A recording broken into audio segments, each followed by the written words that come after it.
حدود مسئولیت جزایی اطفال.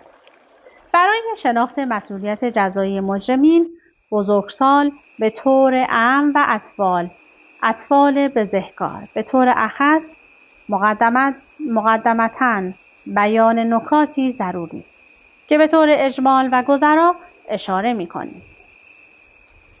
اولین بحث ما مفهوم مسئولیت جزایی یا بیان مسئولیت جزایی میباشد. اصلا می‌خواهیم بدانیم مسئولیت جزایی در حقوق چه جایگاهی دارد. در اینجا به طور خلاصه باید گفت که مسئولیت جزایی مورد نظر ما به طور عام ناشی از ارتکاب جرم است. یعنی زمانی بحث مسئولیت مطرح می شود که جرمی اتفاق افتاده باشد و پیامد جرم همانطور که می‌دانیم مجازات است.